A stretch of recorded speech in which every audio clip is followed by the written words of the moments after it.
my current go-to makeup routine. As simple as this video sounds, it actually is a big deal for me and something I put a lot of thought into, considering I do quite literally review makeup for a living, so I don't stick to a routine pretty much ever. I'm always testing something new, on camera, off camera, but it really came to a test for Christmas Eve because I didn't give myself a ton of time to get ready. My makeup room was a mess, so I couldn't really sit down in my normal spot to do makeup. I didn't have my good lighting.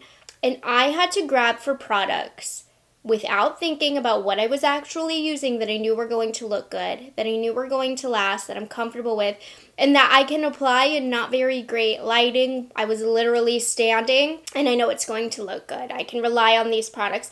And that is what really sparked this video, because one, my makeup on Christmas Eve, Jose reminded me to send in a video, looked great, but it also wore great. And I was like, you know what? These are my go-to makeup look products. Like, these are products that I can literally apply in the dark and I know it's going to look good. And I know it's going to wear for a long time. So I thought there was no more perfect time than to pull most of the products that I used. Of course, I switched some things out that I thought would fit this video better, that I would use more so on the daily. Because it was Christmas, I was using like red lips and lashes and stuff that I wouldn't use for a go-to look. But all of these products, I can guarantee you're probably going to love. And if not, I'm sorry, but like I don't see any other reaction. I love these products so much. I wholeheartedly stand by my recommendations of them. And as somebody who reviews makeup for a living, like, I don't use these products every day. There's tons of other products that I could have swapped in and out with these. I don't stick to the same products every day. But if I was stuck with these, I'd be pretty darn happy.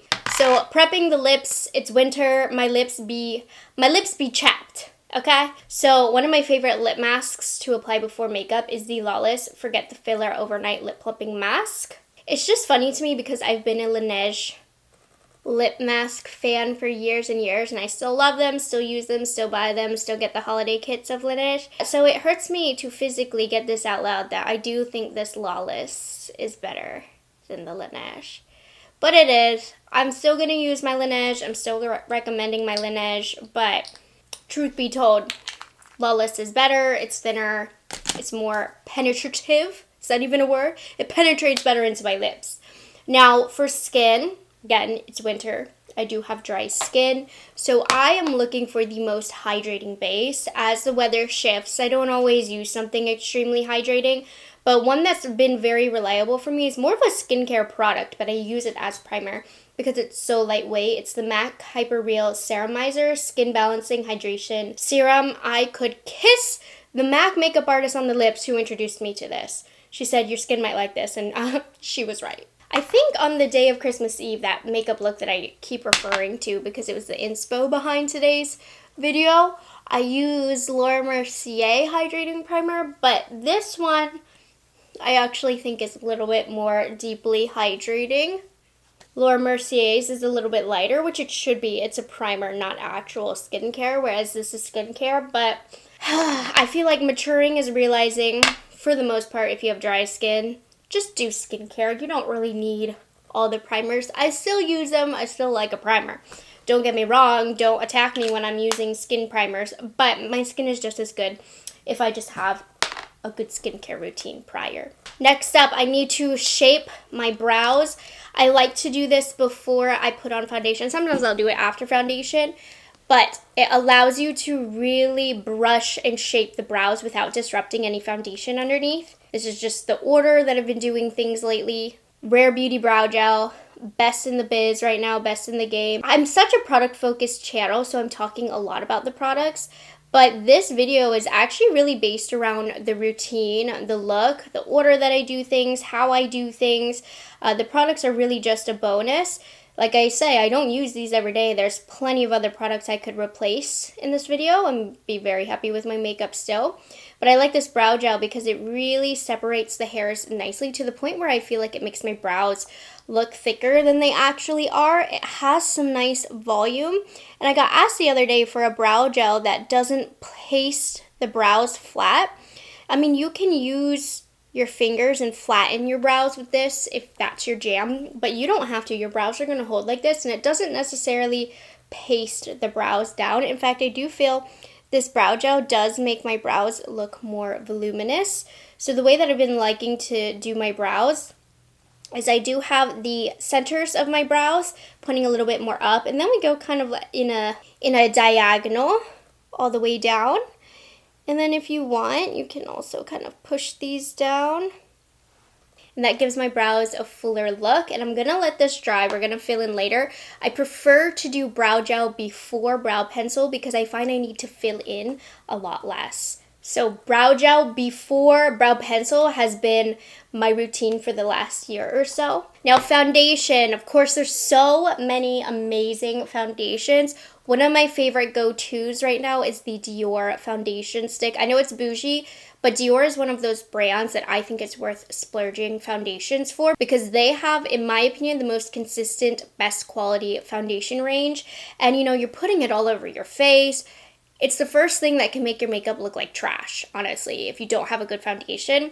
Their line is just the most reliable. And in particular, I love this foundation stick because it's nice and buttery on the skin. I think sometimes foundation sticks can be intimidating because people think that they are going to be hard to blend out, look dry on the skin, but that couldn't be further from the truth if you have a good foundation stick. I mean, just look at this. I'm using a It Cosmetics number 7 brush, by the way, which is one of my favorite brushes to blend in my foundation. I'll see if I can remember to tag tools. I always forget, but this is currently my favorite foundation brush. I mean, no surprises in the foundation brush department in today's video. I've been using the same ones all year, but I mean, this foundation is expensive. It ought to apply beautifully, but it definitely does. And I do like a foundation stick because you don't have a mess. You don't have to put the liquid somewhere, whether it be on a palette that's going to need cleaned up or the back of your hand, which is why I reached for this on Christmas Eve because I just didn't have time to fuss with grabbing a palette and then cleaning it off and dipping back in and out. This foundation stick blends out so beautifully. You just apply it right to the skin. So completely mess-free product, and you can really build up that coverage with the foundation stick as well. And it has that Dior finish that's really luxurious on the skin. It looks skin-like. It looks smooth. I cannot recommend this foundation enough. And if you find a good foundation stick, just for ease of use every day, you can't beat it. So long as it's one that blends into the skin nice and easily. I also like to use a foundation stick on days that I put my brow gel on first because it's very easy to just go around the brows here. Definitely my favorite foundation stick on the market right now. Okay, I'm going to go in and fill in my brows. Now I don't have like a set brow pencil that I really recommend. I'm going to use the Rare Beauty Brow Harmony brow pencil today. I think it goes really well over the brow gel. When I do my brow gel first, it's important to find a brow pencil that applies well over that texture that you have because some brow pencils aren't going to react as well and apply as even and smooth over the brow gel. So you do want to make sure it's a brow pencil that deposits enough pigment to where you don't need to press too hard and disrupt the shape that you created, which is why I do like this Rare Beauty pencil. And I don't do much. That's why I like to do my brow pencil first. Not much work needs done after this. Just fill in the gaps. I like to extend the tail a bit. And then just create a subtle line along the bottom to make the brows look cleaner. But the brows are so much faster when I do that brow gel first because it does most of the work for me. Definitely a tip I recommend that you guys bring into 2025 if you haven't already. And sometimes, I don't do this all the time, but I thought I'd mention it for more of like a glam look that I'm a little bit more picky about how my makeup looks. I'll use the Makeup Forever Artist Color Pencil in Boundless Bisque to clean up and brighten underneath. I mean, this has been in my routine for a couple years now, so this is nothing new for you guys. But I don't do it all the time, only when I feel it really needs it or if I have the time. And I like this pencil because it's a little bit more powdery, so it's easy to go in with a brush after and just kind of blend her out. Now, for more complex eye looks, at this point I would go in and do my eyeshadow, but if you've been watching my videos, you know I have not been doing a complex eye look, so I am going to go in with concealer. I bounce back and forth between a lot of different concealers, but I used this on Christmas Eve, and it is like a drier formula, but in a good way, in a way that lasts a long time and doesn't crease because it's still nice and thin. So I'm using the iconic NARS Radiant Creamy Concealer, which is just a formula for as long as it's been around, is still competitive with all of the new ones. It still is like a golden standard concealer. I feel like at this point, you know, there are concealers that are super competitive with this, but for the longest time, there was not. But I still like to use my nostalgic favorites here. And the best concealer brush of all time is from BK Beauty, A506. It's just that perfect shape. And I just love this concealer because it's not going to go anywhere all day today, especially when you set it with a good powder. Now, when you're doing your concealer, you see how I specifically put a spot here in the inner corner. This is where I harbor a lot of darkness and where a lot of people do. So make sure you put that there. It'll make all of the difference in your under eye darkness, I guess inner eye darkness. It'll keep your eyeshadow nice and bright. It makes a big, big difference to focus some concealer on that area. I don't put a bunch of concealer down, but sometimes if I do, I like to blend it over my cheeks just to give me a little bit of extra coverage depending on the day. And then I get some redness here. And then depending on the foundation that I'll use, sometimes foundations have a harder time sticking to my nose. It's just a different texture than the rest of my face. Not today, because I use the Dior foundation, which is, you know, bomb. But in case it does, I like to put a little bit of extra concealer on because sometimes foundation on the nose fades. So we are all like one even plane right now. We definitely need to add some dimension. And for quickies, now there are so many cream blushes and bronzers that I love, but I do like the dibs for quickies because there's a bronzer and a blush on each side. I think shade 3 is probably my most used. It has a nice neutral bronzer and then a nice everyday peachy shade. So I'm just using this Sigma F08 Precision Powder Brush. I like this shape. It's very similar to the concealer brush shape that I used.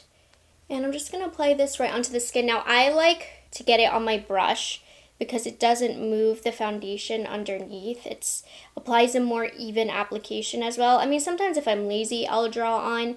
But I think for the most reliable application, this is the best way to do it. But this formula is super creamy. I prefer a cream bronzer that's a little bit more on the neutral side.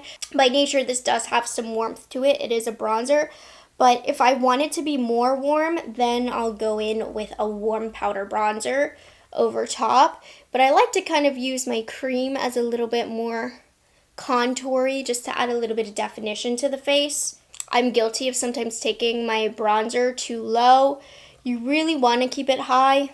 Like I put it above my cheekbone, and even if I do apply it a little bit lower, just blend it up and it normally looks fine. I like to collect my cheek products towards the back of my cheeks.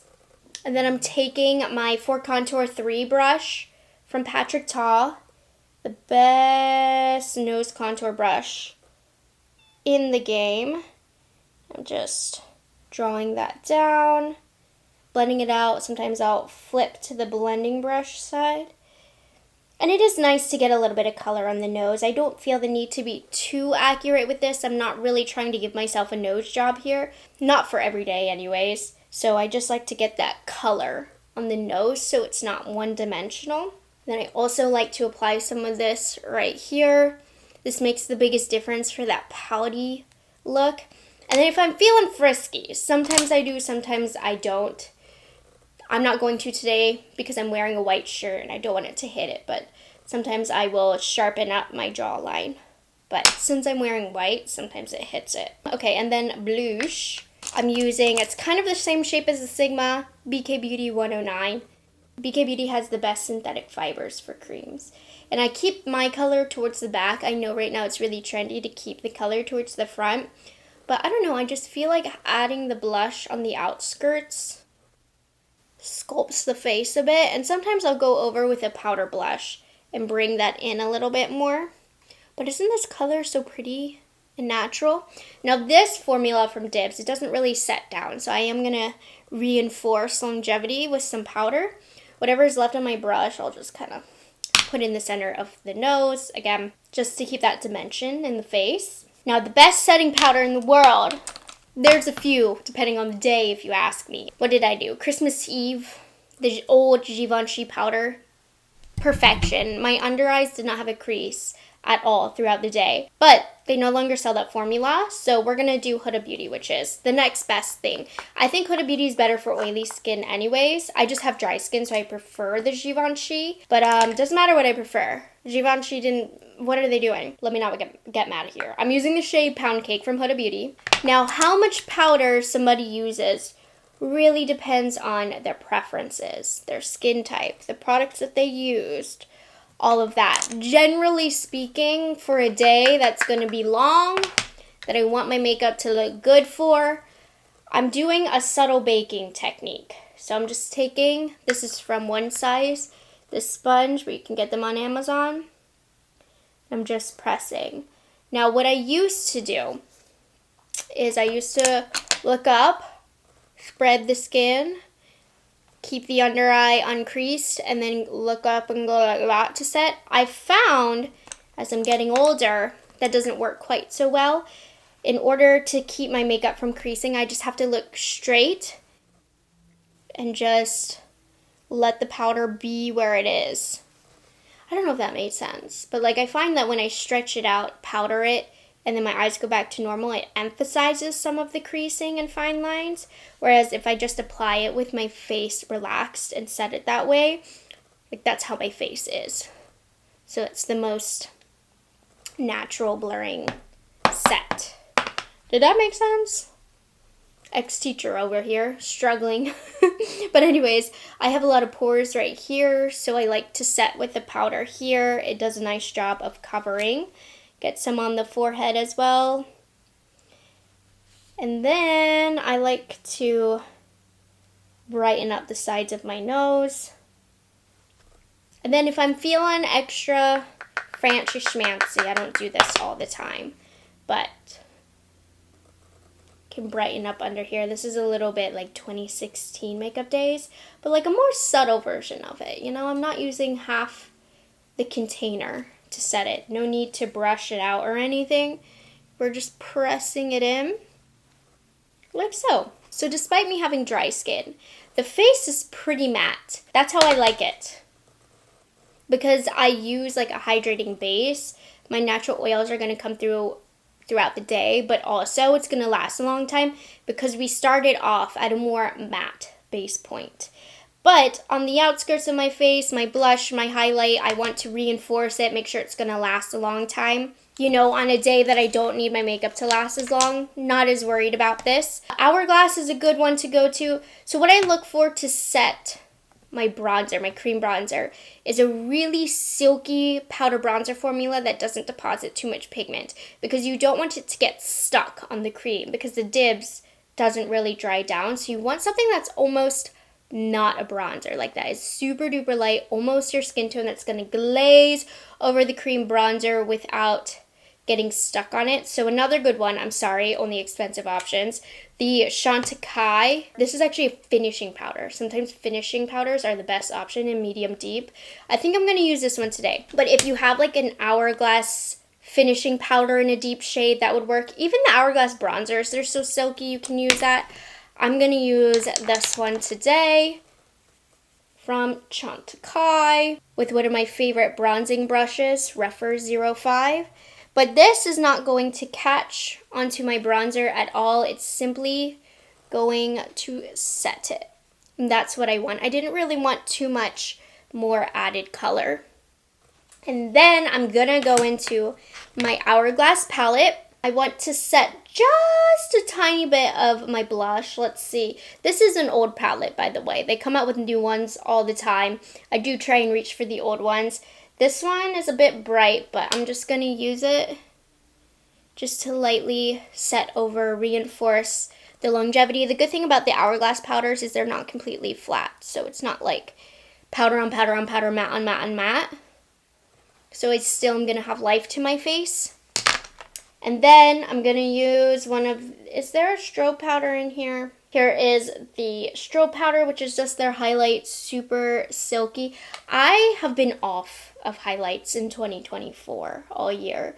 I just want something natural. I don't need it to be too beaming, which is why this is kind of perfect from Hourglass here. And then I don't do this all the time, but since I do have the Hourglass palette out, they have a finishing powder that I really like. Well, formula. I like any of the colors, and I'm just gonna blend all of my cheek colors together. It just kind of adds a filter over everything to blend it all together. This is a Rephr Beauty brush, which is nice and soft. The technology for synthetic fiber brushes, man, so good nowadays. They've improved over the years immensely. So, I mean, in terms of like the finishing of colors and setting, Hourglass typically has it handled for me. There's a lot of other great formulas out there, but I do like the Hourglass palettes in particular because they're kind of like all in one. Now, I loves me a good setting spray. I do. Depending on the day is dependent of what setting spray I use. For longevity, I love the Charlotte Tilbury Airbrush Falling Setting Spray. If I need something more hydrating of late, I love the M Cosmetics Divine Water Perfecting Mist. Let's go for longevity today. This Charlotte Tilbury one really is the business. I'm telling you, it does make your makeup last longer. I like to get a lot on there because I feel like when I have a nice thick layer of this on, it kind of blurs my makeup. I can't describe it. And if you don't have a fan beside you, you need to get a hand fan just to let that soak in and speed up the process here. I just feel like every time I spray this, my skin looks better. My makeup looks better. So my skin's looking fabulous, to say the least. Let's move on to my eyeballs. Like I said, for more dramatic eye days, my eyes would have already been done at this point. I'm just brushing over whatever was left on my concealer brush. And this is going to even out the eyelid. And I do use eye primer. Sometimes I'm lazy, but then I always regret it. Lately, I've been using Milani eyeshadow primer. You know, for quickie makeup days. Am I using this? No. But the idea is I'm going a little bit extra for you guys today, as if it were a little bit of an extra day. And I still use this. And this is going to help the eyeshadows not crease. If you have oily eyelids, definitely use your eye primers though. Too Faced has a good one. Urban Decay has a good one, but I would say Milani is definitely the best option from the drugstore. Now, eyeshadow palette, I mean, I don't have a set go-to eyeshadow palette. Typically, Natasha Denona is going to be my go-to brand. Where if I don't want to think about it, I know I want a palette that's good quality, good colors. Natasha Denona. Now, she has so many palettes in her line. Today, I'm just going to go in with the good old Biba palette. One of my favorites. Has any neutral color you could need if you're into neutrals like myself. An oldie, but a goodie. Now, one thing I have to say about these more expensive eyeshadow palettes that Natasha Denona has, I know sometimes you're probably unsure of the price point. These last a very long time. I mean, ethically, I'm not telling you to use eyeshadows beyond their expiration date, but like, they hold on to their formula and creaminess for a very, very long time. So you're paying for that longevity. You know what I'm also going to bring into the mix? Because the one complaint I do have about the Biba is there's no bright shade. And you know what has a bright shade? Natasha Denona just launched this baby, the Mini Eye Sculpt. And already it's coming into play. Already I feel like I need it. They have this fair shade. This is what the Biba palette is missing, this right here. The price point on this is much more palatable as well. It's $27. Compared to how much Natasha Denona normally is. But I like to start off with a lighter shade underneath the brow bone. It's going to help blend shadows if you bring it a little bit lower.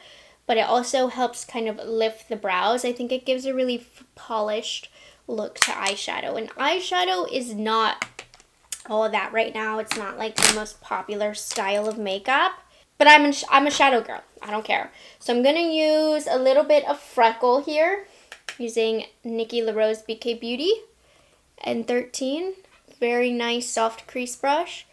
And I'm just going to go back and forth in my crease. Just a natural light shade. We're going to do a really simple look here. Nothing crazy, because realistically, for my go-to makeup look, I want it to look polished and like I put in some effort, but I also want it to look effortless. So just get a really nice, easygoing blend here. I tend to like that kind of more look to my eye, so I blend it out to help create that really subtle illusion. I'm taking a pointier brush. This is from Rephr, same color. And I like to have a little bit of a deeper color underneath because I do have those fine lines and creases, and when you do this, it helps minimize the appearance of those. So just create a little shadow here. And then take a smaller brush, and I'm going into a dark brown shade, which is going to be Cocoa today. And I literally just press that out here, and then I work it out. Of course, eyeshadow is not the same every day for me. Sometimes I like to smoke out my lash line. Today I'm going to keep it as simple as possible. We just want a little bit of this depth. And then if you want it to blend even easier, take that original crease brush that you used and soften that. I hope I'm teaching you some tips and tricks. I have to keep reminding myself this video is not about the products. It's about the application. But I just love talking products so much.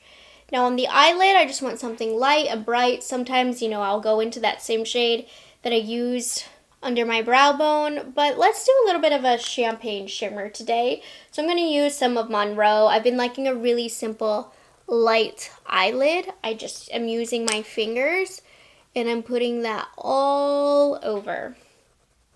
I can't even remember what I did on Christmas Eve. I think I used Tom Ford, one of those expensive eyeshadow quads. Yeah, I definitely did use Tom Ford. Tom Ford's another great brand for effortless eyeshadow that you don't have to think too hard about. It kind of does the work on its own. Now, because I have hooded eyelids, one of the best tricks to open up the eyes, do you see how high I took that light shimmery shade?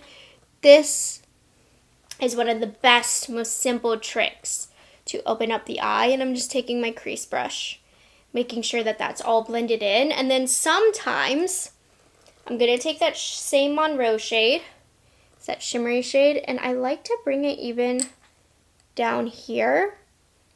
I feel like this really opens up the eyes, and blend it into that crease color and leave it at that. And this year I have not been using eyeliner too much. Definitely no liquid liner or gel liner. Sometimes I'll go in with a pencil, but eyeshadow has been my best friend for that quick everyday eyeliner look. I'm going to go into Seed. This is a blinged brush, E67. And what I do, make sure you tap off the excess. Please tap off the excess, actually. And it's so easy. Just press this into the lash line. Don't think too hard. All the way into the inner corner. This is a nice thin brush, so you can get really precise with it.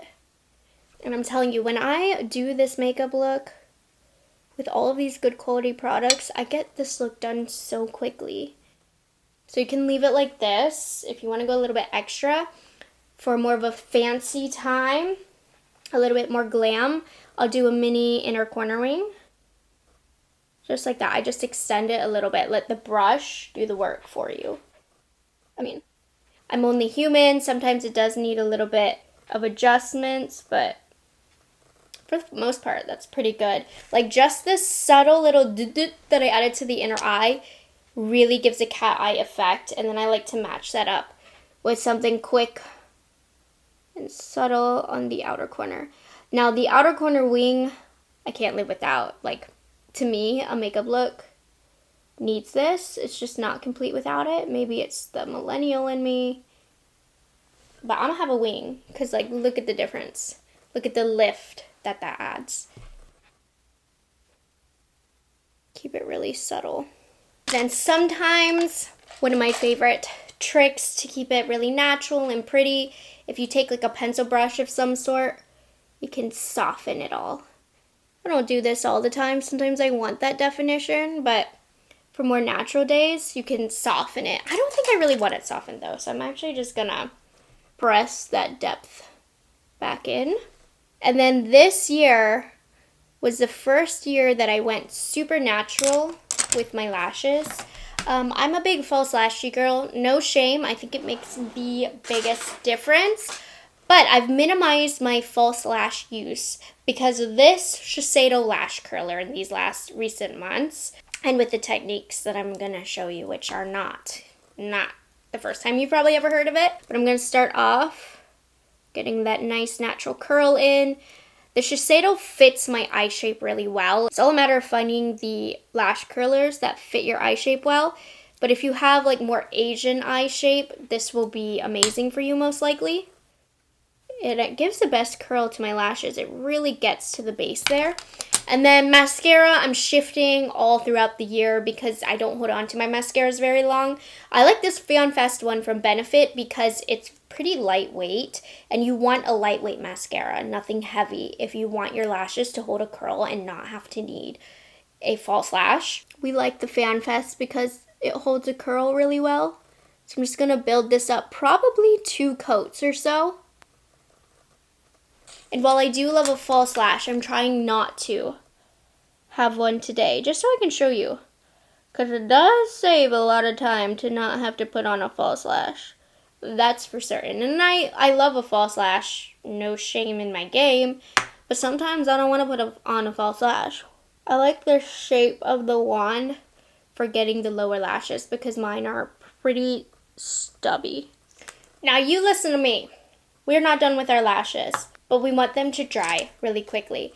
Now lips is definitely one of those categories where it is different every single day. What I use, typically I like Contour or Iconic Nude as like a more brown based lip liner. But what I've been wearing a lot has been a pink lip, like a neutral pink lip that adds color to my face, but like not like hot pink. So really good combo. Use the shade Con from the NYX Suede Matte Lip Liner line. Make sure I have my lip balm off. But this is going to be a color that adds so much life to the face without being bright.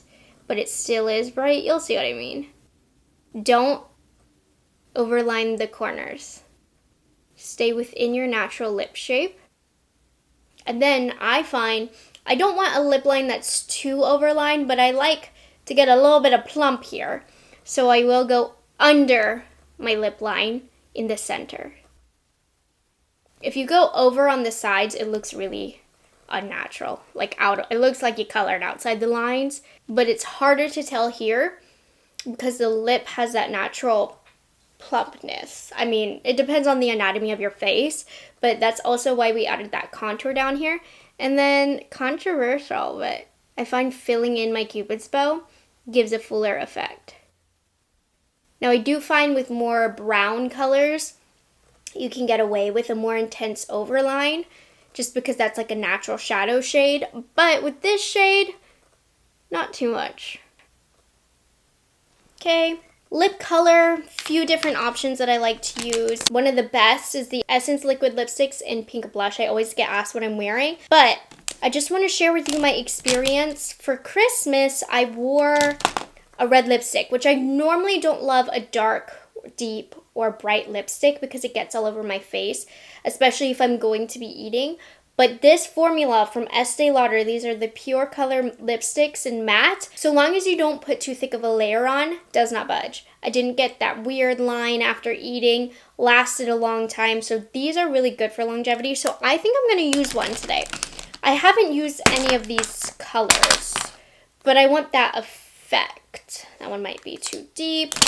This one's a little purple. Weighing my options here. I think I'll go in with 440 Irresistible. Oh yeah. And keep it at a thin layer because that way it's not going to get all over your face. Using my finger to spread that out. And you see how a color like this, it adds color to your face, makes you look alive, but it also isn't like obnoxious. Love a color like this. Another option, sometimes I don't use a lip color. I love the Clarins lip oil in the shade Raspberry. I'm going to put a little bit on today just for the sake of the video, but I normally would just be happy with this combo. By the way, this is my all-time favorite lip oil because it smooths the lips like no other. Now, I'm not going overboard today with it. Since I do have that color on, I don't want to break it down. But on bare lips, I glob this baby on because it makes my lips look super full. It's super reflective. Yeah, we love this lip. And then the final step to my makeup, we're going back to the holy grail of lash curlers. Make sure your lashes are all dry. And this is going to give that final lift to the lashes. So make sure your lash curler is clean as well. And sometimes the lashes will clump. That just means I didn't give them enough time to dry, but sometimes we just don't have time for that. I'll just use a spoolie or something to kind of separate them, and then you're good to go. But that's why you want a mascara that's lighter, that dries quickly, so it'll hold the rest of the day. Though I didn't wait long enough, but that's on me. Where's my brush?